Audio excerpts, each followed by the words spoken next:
Everyone, welcome back to another episode of the Wealth Cafe. And today we have one of our very special coffee chat series. And I am joined by Rachel B. Lee, and she is going to give you the rundown on everything that she is. And we are really in store for an incredible conversation today, talking about everything personal branding with the expert herself. So, Rachel, I would love for you to share with the audience a little bit more about you and your background.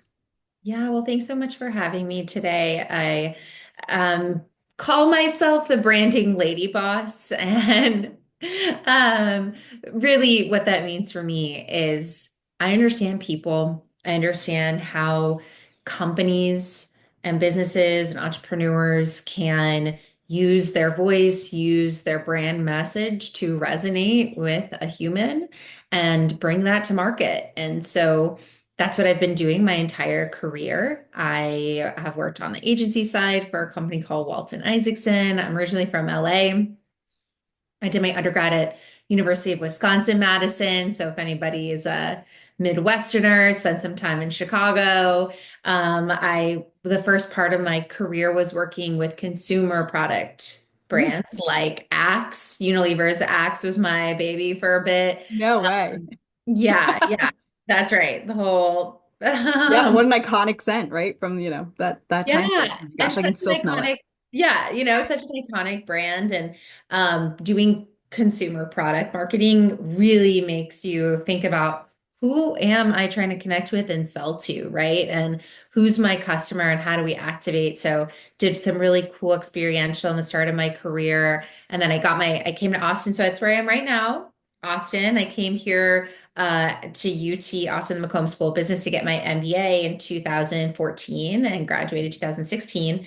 And that was a turning point for me in my career where I wanted to go for be on a big brand side, be at the corporate level, and landed at Microsoft. Obviously, not just a giant corporation, but in tech. Yeah. So able to enter the world of technology and B2B marketing and the channel ecosystem and software and all the things. And so was doing marketing and branding for the Microsoft Partner Network. And then made the shift to Gartner. So another multi-billion dollar company, IT research and consulting, and was running the brand, one of the sub brands, part of Gartner Digital Markets called Mm, Software Advice. And so, in the midst of all of that, as you can hear from my story, a lot of brand marketing, big time, integrated marketing, all the things that you should think about when you're a company brand going after your audience. And I realized that I wanted something a little bit more out of my life. I was climbing the corporate ladder and doing all the things, all the shoulds, like checking the boxes, and still felt like there was something missing for me. mhm. And that my husband is a veteran entrepreneur and he founded Standout Authority. And after some soul searching and life coaching and things like that, in 2021, and kind of in the midst post COVID, it was still like COVID times, Yeah. That was still height of COVID. everybody was kind of reevaluating, it was the great everything. Hmm. Um, Made the decision to leave Gartner and join forces with my husband. So now June will be my 4 year out of corporate worlds into business ownership and fempreneurship. Hmm. And now with Standout Authority, we're on a mission to humanize the way businesses go to market. And so thinking about those businesses, but how do we use the voices of the people, the executives, the business owner? How do we activate their voice through thought leadership, through LinkedIn, through great content, through your personal brand? And so, kind of connecting all the dots for me. And my goal is that every person can own their voice. They can be unapologetically themselves. They can be meticulous and smart and disciplined about how they present themselves, and in doing that, really create the impact that they desire in their life.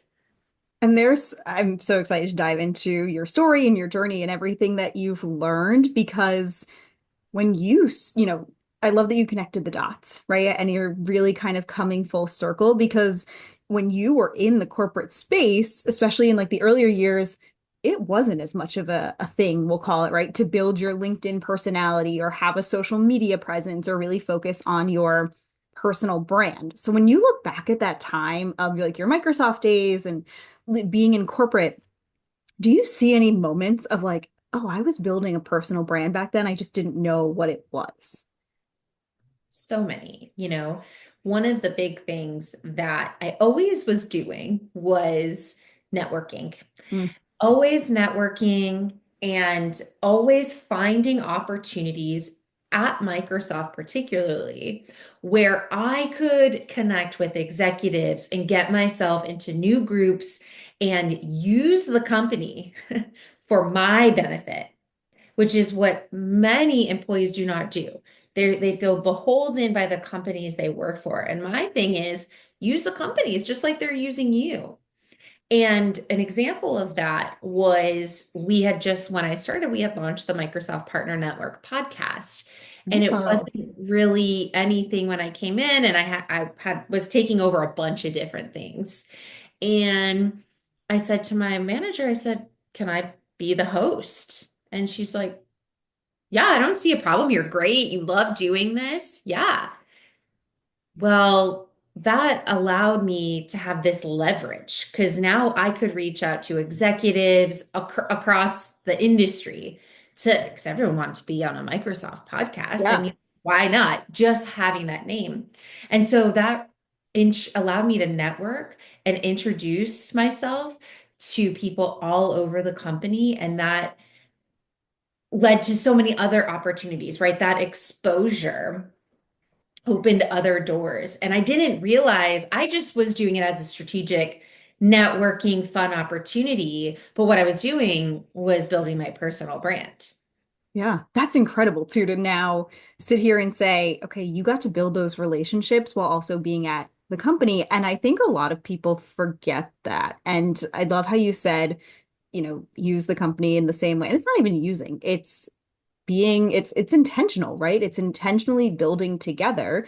And that's what great companies should be doing. It's like, how do you support and elevate your employees? So then that way your employees will support and elevate the company. I think they really go hand in hand versus this, say like the cognitive dissonance of trying to fight it out and see what's going to win. And I love that you used this platform to, yes, you were building something for Microsoft, but also creating your own network. Absolutely. And it's one of the things that I continue to say, especially to young job seekers. I do a lot of guest lecturing and support a lot of the students, masters and undergrad at UT Austin. And I just can't stress enough, especially in the way that the world is shifting, the value of your relationships Hmm. and not be underestimated. And you have to be developing those through your brand. So how are you going to reach out to people? Who do you want to be connected to? How are you going to support other people? Right. And and as you're doing that, the fruits of that will pay off tenfold. And into the future. I think so many, same thing when I'm talking to interns or if I have, like I'm an alumni of University of Delaware, if people reach out and they want to connect, I'm like, I have people that I networked with a long time ago when I was in college who I still talk to. We've never done business together. We just share some ideas and it's fantastic. I might down the road, you don't know, and people forget the value of those relationships. And I'm sure all these years later, people you talk to on the Microsoft podcast, you're now still having conversations with, even though you didn't know where this journey would take you. Always. Yes, I have a good story around that. Please share. Yeah. So I have a couple different stories from a business and a job seeking perspective. So I'll do the job seeking perspective because I think it's, especially with LinkedIn, Mhm. I was at Microsoft in this spirit of always be building my personal brand, always be connecting. When I would go to meetings or I'd go to conferences, if I, was meeting people at big companies, I'd always make sure I sent a LinkedIn connection with a personalized invite. I love it. People back in 2000. I have the track of this conversation. I actually put it in some of my presentations. I connected with her at Gartner in 2017. I didn't really know her, but we were in a meeting together. in the spirit of always be connecting, always be networking, be connected. Fast forward to 2019, when I was really wanting that brand management role, and in Austin, I saw the opportunity at Gartner. So I went onto LinkedIn to see who am I connected to at Gartner. Mhm. Well, I wasn't connected to that many at the time, except for this woman that I really, we had a quick conversation, but she had been seeing what I was doing. I reached out to her and I said, hey, so and so, it's been a long time. We haven't chatted since 2017. I'm actually now in Austin, blah, blah, blah. There's this role that I'm really curious about. I would love to ask you XYZ around it. Yeah. She, of course, got on the call, supporting another woman, everything. She put in a referral to Gartner. Well, as you know, at big companies, getting a referral is a very big Yep. deal to kind of That's fast track everything. you in the pile.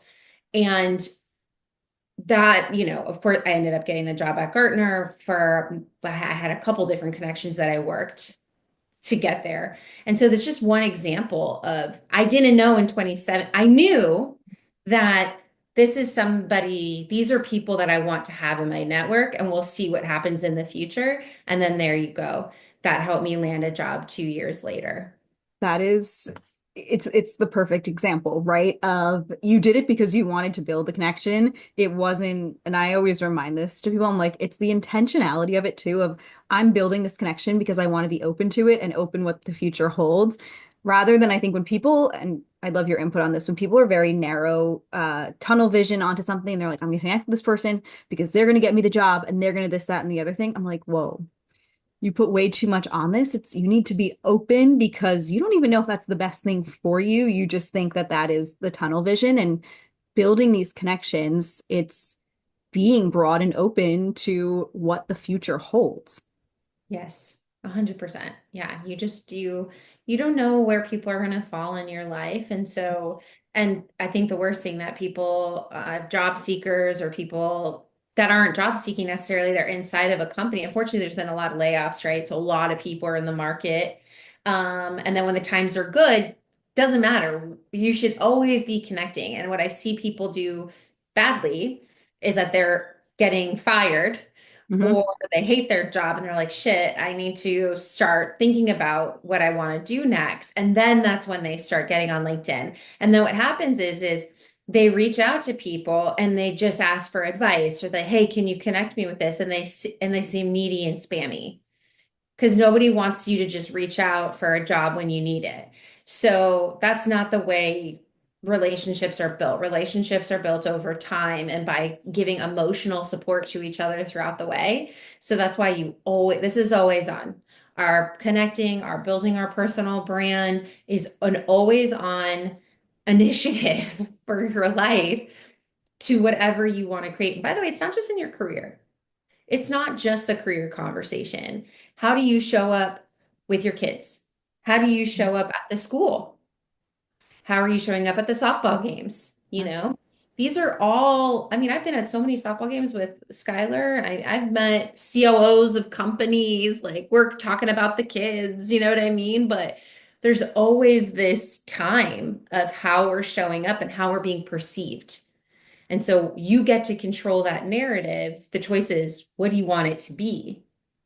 And I hate when I'm sure you had this experience with some of those COOs, right? You see their persona on either LinkedIn or social media, whatever platform it might be, and then you meet them in person. And I had this happen a couple weeks ago with I'm not gonna name names, but a very large founder. And you watch her online, and I was like so excited to meet her. And we met in person, and it was just so off-putting. Like it broke my heart. And then but we get the choice, right? We get the choice of, you know what, the person I am going to be online is going to be the same person that goes to the gym, is going to be the same person that, you see running down to get their slippers in the mail. And I'm going to laugh at you and be like, oh, hey, how's it going? These are my bunny slippers. And I think that is part of the personal brand story, right? And can we unpack too? You talked about layoffs, and that's unfortunately becoming a big reality. I feel like I go on LinkedIn every day, and for people who are going through this situation, how can they, and I'd love like the nitty gritty, how can they be building this personal brand on LinkedIn while going through this transition and also probably hard and shocking time? Yeah. Listen, getting laid off sucks and it's a shock to the ego. And so, Mhm. you gotta kind of get your head in the game. I haven't, now that I'm entrepreneur and doing my thing, I got my own problems. Grass is always greener, right? The grass isn't always greener. It's just different problems when you own your own business.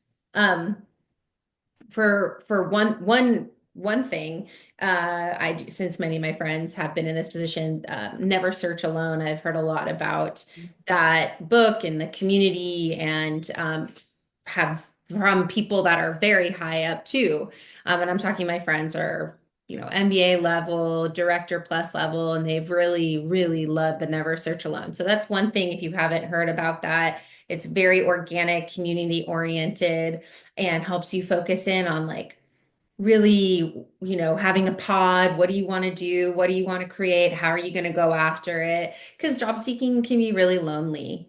Yeah, It is lonely, and you're just kind of, and it's a bust to the ego and all those things. So that's one thing. In that process, I think it might be helpful to talk about the 4 steps to building your personal brand and please. I was how, hoping you would. yeah, how do you position yourself in the market so that you do stand out in the sea of many applicants, right? Which is the reality for some jobs. By the way, cybersecurity has like 500,000 jobs that are open. And so that means doesn't mean you have to be super technical. There's a lot of boot camps and things to get people up to speed in cybersecurity. There's not enough people in cybersecurity for the need. So just and this is part of that 4 steps to building your brand is like, what am I trying to create? Who am I? Who am I? Why do I do what I do? Who do I want to serve? How do I do it? And so the first step is that you need to think about your skills. And when I say skills, I mean your hard skills. I mean your superpowers. Like, what are you really, really, really good at? Mhm. And if you don't know the answer to that, then I would reach out to 10 people. And what do you think are my superpowers? Why would you hire me? Why would you come to me? And I did that exercise when I built this framework several years ago. And people told me, branding, gosh, you're the best marketer I know. You're so good at communications. You're a great speaker. And I was like, okay, well, branding, marketing, communications, those are hard skills. Um, Different than when somebody, and I get this a lot when we do workshops and I do talks, it's a soft skills like being a problem solver or resilient. Those are very important. They are not going to get you the job. Hmm. They will be a piece of it, but ultimately somebody's hiring you because you could do the job first. Interesting. Which is interesting because and industry specific, I've heard frequently it's okay, we'll teach you how to do it, but like you need to have a personality, but it probably depends on the Yeah, market and the industry and everything going on. totally. It's, going back to your cybersecurity example, like you can educate yourself, but you need to come into the door with a certain level of knowledge. Yeah, yeah. And you're right. Of course, I'm making a blanket statement. I can't speak for every single industry and every single role, but I'm talking to business professionals. And let's say you are not first out of college, because that's another thing I support the students. That's tough, right? Because you just came out of college. And so you don't have a ton of experience. So we have to find the things that you are good at and how do we showcase them in the clubs that you're running, the capstones you're doing, we have to find those experiences and also looking for the right role, to your point, where you don't need to know all this. We're going to train you into it. Yeah. So, But that's great to know that that shift then starts to happen the further along you get into your career is okay, it is now like what hard skills you know of like leadership, running teams, like because you're learning that through your career. So I'm with yeah, you. yeah, management is Yeah. not a soft skill. That's a No, hard skill. it's not for the faint of heart. Although many people think Yeah. being a manager is very challenging. Way too many people are management roles that are not meant to be. Yeah. Um, so, anyways, so what are your skills? Super important because as you're job searching, you're going to look at all those job descriptions And don't be a woman. Don't do the thing where if you don't have 50% of the things, then you're not going to apply. But you're not, if it's like, I'm not going to apply for some super deep financial analyst role is I don't have those skills. I'm not going to apply there, right? So you're looking at those jobs, your top job descriptions, ones you definitely can do, and then what are the big ones, maybe outside, and then maybe some of the you aspirational. What skills do you have that you know you can apply to that job? Because that's going to make sense then when you're actually applying. You want to make sure that your resume is using those keywords, your cover letter is using those keywords, Mhm. and your LinkedIn profile, right? Because ultimately, to get hired, people are searching for you, and that's about keywords because LinkedIn is a search algorithm. Indeed, all of them, right? So if your profile is not reflective of the things needed in the job, then you're not going to show up.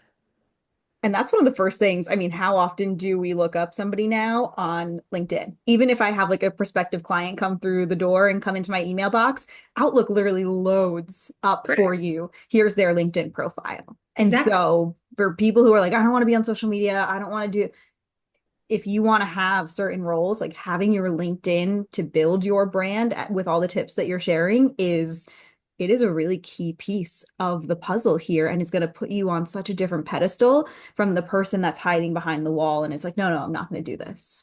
Yeah. It's a non-negotiable. Whether you want to say, you're on social media or not, and let me tell you, I get it. Like, we do social media and I hate it some days. But Mhm. the reality is that we're living in an online digital first world Yeah. and Yeah. people are going to search for you. Now they might and soon they will be searching for you with ChatGPT and you better hope that your name is showing up. But guess what that data is pulling from? Pulling from LinkedIn. Yeah. Microsoft pretty much owns OpenAI. It's all going to shift too in the sense of we'll be trying to, yeah, I'm sure eventually down the road you and I are going to have a conversation on, okay, here's how to optimize your LinkedIn to get the best chat GPT results when recruiters search for you or whatever it might You be need to think because about that now. That's not a future conversation. okay, The good to know. SEO is completely changing and it's like wild, wild west again because people are going first to ChatGPT or Claude or whatever Mm. instead of going to Google search. And are you even seeing it from the standpoint of I want to hire X, Y, and Z person? Is it pulling in that way? Or what are you seeing that people, especially if they are looking to hire, what are they putting into Chat GPT to I find? can't I can't speak to that Okay. and I don't know SEO at that level and I Mhm. certainly don't know it at the recruiting level. But I do know that the data from those platforms is not being fed Okay. into it's kind of all secret right now. So we don't even know Yeah. all that information. Um, all that to be said, you don't have a choice. It's not just if you're job seeking, you are building your career. People are going to be searching for you online. They just are. What do you want to show up? And if you don't want to show up, then what does that tell about you? Hmm. I'd love for For you. me, if I don't see you or I can't find you, I'm like, "Ooh, that's a little bit of a red flag." Now, I know in certain industries, government, Mhm. public sector, there's a lot of regulations, but still, you can have a presence in some way and keep it clean. Um, your skills, who's your audience? Number two, who can relate to your background and your experience? You got to know who you're talking to. Mhm. Who are you talking to? And that reflects in how you position yourself, not just on your LinkedIn profile, in the content you put out there, in the interviews that you're having. I say this right now we're going to be talking to business professionals, maybe some business owners, right? Well, when I'm going to the Texas Darlings, the undergraduate ladies, right? And they're sophomores and juniors, they're Gen Z, they're not experienced. I'm gonna tell stories and bring my personal experience in a very different way than here we are right now, right? So know your audience. So it's two, three. What's your differentiation? And it's so funny how hard it is for people to answer this question because we undervalue who we are. We can't see, we can't see, right? You can't read the label from inside the jar kind of a thing. Ooh, And yeah. so the the simplest things make you different. I'm a stepmom. I have a BBA and an MBA. I worked in tech, right? I'm a woman in tech. I'm now a business owner. I'm a speaker. Some people might speak a couple languages. Some people might be first generation. Some people might be a founder, start up a company. You know what I mean? There's so many different things that could make you you. And ultimately, that differentiation is what makes you better than the other sea of people that could potentially be going for that job. And So also the other people who aren't then sharing all of these insights that you're willing to step out and say, hey, I am a stepmom. Hey, I am a woman who works in tech, and here's my experience. Being willing to share and be open. There are how many millions of people in this world who won't? It's probably underplaying it, but exactly. And by you sharing actually on LinkedIn, there's over 1 billion people on the platform, but like less than 1% are actually sharing content. Most people are just the silent scrollers. So on a platform like that, posting 1 time a week, liking, commenting goes very far, goes very far. And the last piece of the puzzle is your passion.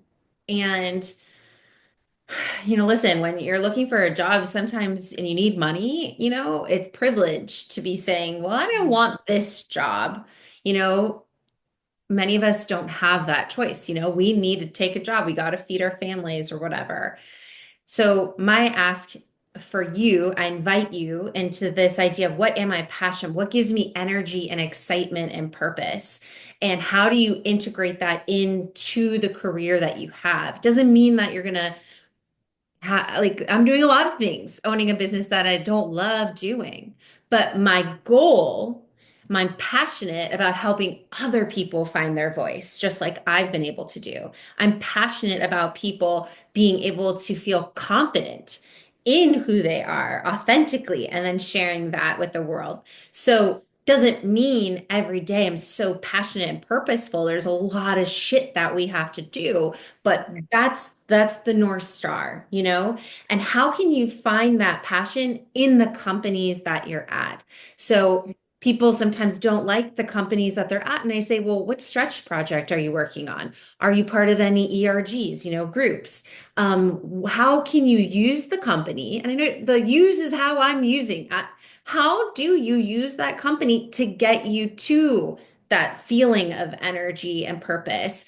And then if a company ultimately can't do that at all for you, then likely it's not going to be the best place, ultimately for you. And especially to build a career of longevity and to not like have mental health issues and all these things.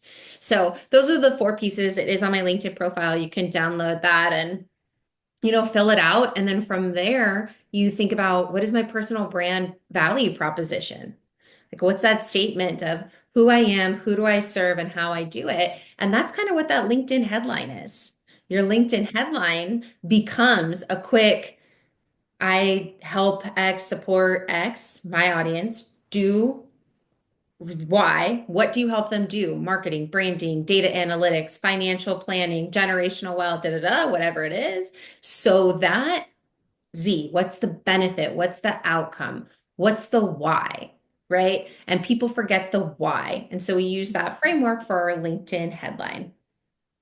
and it's amazing to see that this also happens in corporate because, and I'm sure as you know, this being a business owner, we're so much in that bubble, but I have so many friends and clients who are in the corporate space. And to even just summarize this entire conversation, we forget that we do have an I do this because of this, and here's why, and it's because of your passion.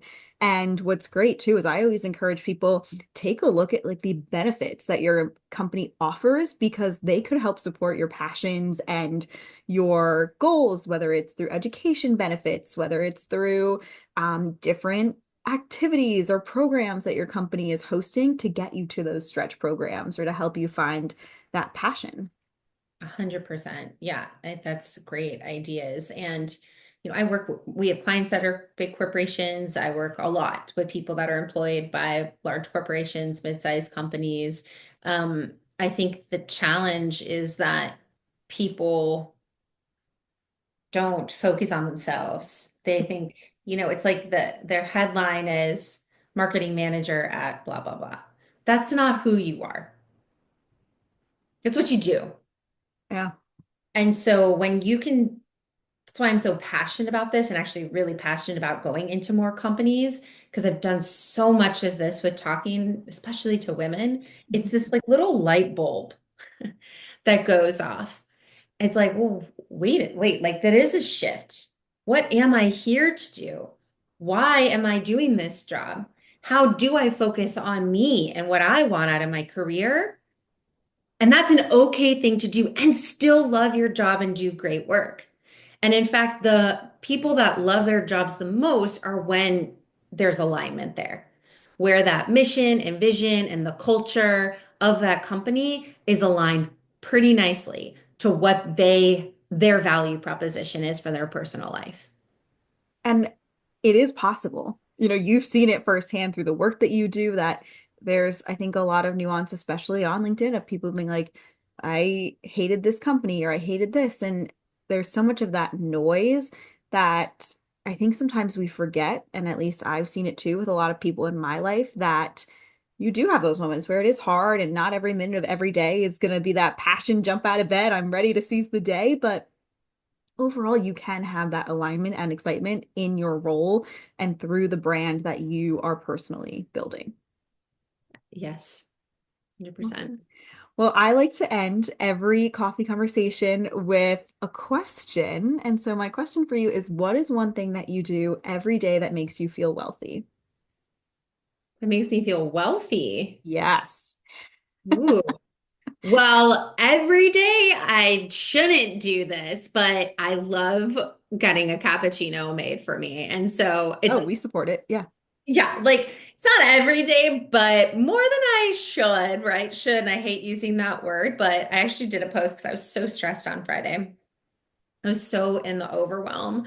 And you work from home and it's like, when I'm in those moments, I leave, I Yeah. go to my favorite coffee shop, I get it in a real cup, my cappuccino with a pretty design. Yeah. You And get I the art. yeah, I want it in a real cup. Somebody made it for me, not in a paper cup. And I put my paper and I just start, okay, here's what I have to get done. I clear, I'm around other energy of people doing that. And so for me, that makes me feel wealthy and healthy at the same time. That's amazing. I love it. This is why I love to ask this question because we all have those moments of, and I want it to be a normalized thing of everyone's like, oh, the financial person's going to tell me not to get coffee. And I'm like, no, get the, like, if that's what makes you feel good, that is exactly where you should be putting your money and spending your time and all of those things. Like, if that's what reignites you, I am all for it. I love supporting my local coffee shop, probably also a little more often than I should, but that's okay. I mean, it's actually outrageous how expensive coffee is now, like $6 to $8. I'm like, whew, okay, but here we go. Yeah, the joke, everyone's like, oh, the $5 latte. I was like, please let me know where you're getting a latte for $5 because it's like double that around here. So that's crazy. Yeah. If people want to connect with you and talk more about LinkedIn, building their personal brand and everything that you do, what is the best way for them to connect with you? Yeah, of course, connect on LinkedIn with a personalized invite. I was checking out the interview with Caroline and send me that. That's going to be a great way. And then if you want to be get our emails and see when we're doing different training or get just the information we're sharing, you can go to standoutauthority.com, check us out, subscribe also to our newsletters on there.